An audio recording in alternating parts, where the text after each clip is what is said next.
Good morning, everyone. This week's Parshas of the story of Noach. God commands him to build a teva, an ark, and to go into the ark as he's going to flood the world. The Alter Rabbi, or Scheiner, says that this story is also a metaphor for life. That the waters, the raging waters of life, represent the pressures, the stresses, the overwhelming, drowning sense that we sometimes feel that we're trying to keep our head above water, as the expression goes. That we're treading water because life has its challenges. And sometimes you feel overwhelmed by the raging, flooding waters, and you feel like it's difficult to stay afloat, as the expression goes. So what's the response? God says, "Boat al teva, go into the ark." And here's something interesting. The traditional word for a boat is a sfina. Here it uses the word teva to describe the ark. Because the word teva, says the Alter Rebbe, has a dual meaning. The word teva means an ark, but also means a word. Words are called tevot. So therefore, Bo'al HaTeva could mean when you feel the raging waters, you know what you need to do? You need to enter into the words of prayer, into the words of Torah. And the words of prayer and the words of Torah will create a protection, will create a ark, which will insulate you and protect you from the raging floodwaters, from the pressures and the stresses, and it will allow you to find inspiration through prayer and meditation and through Torah study to be able to give you the fortitude to be able to deal with all the problems and all the struggles and all the stresses of life. And so therefore the advice of the Torah is when you feel the floodwaters coming on, enter into the Torah, to the words of Torah and prayer, and they will create this safe haven or create this oasis, this spiritual paradise, which will buffer you and shelter you from the outside floodwaters. But here the Alter Rebbe says is the point. Sometimes you enter into the words of the Torah and the words of prayer, they're so sweet and wonderful, you say, I want to stay in the ark forever. Why would I want to deal with life? And there are some people, they sit in the synagogue, in the study hall, and they spend their whole life studying Torah. Why step outside of the ark? It's wonderful, it's idyllic. You live in a beautiful, peaceful world in the Torah.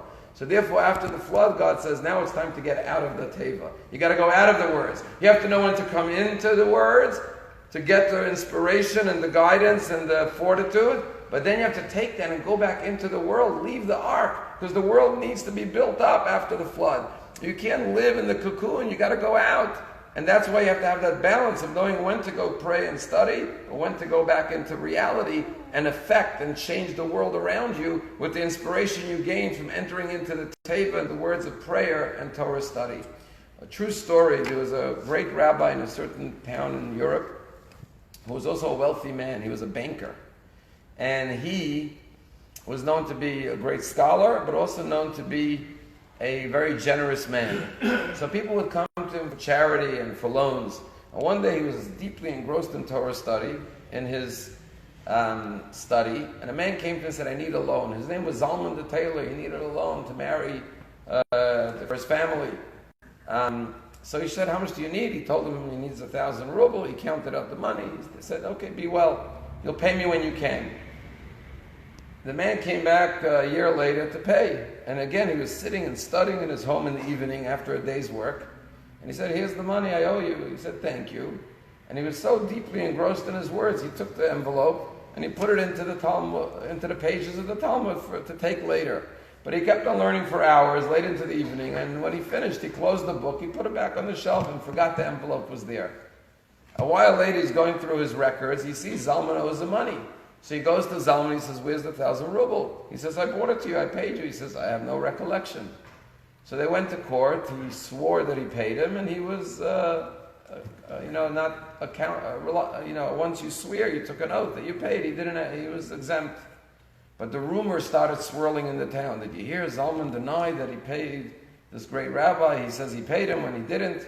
And people stopped going to his tailor shop because they thought it was audacity of him to deny the loan.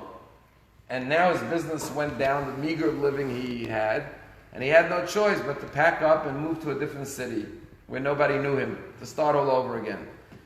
A while later, the rabbi's studying the same tractate.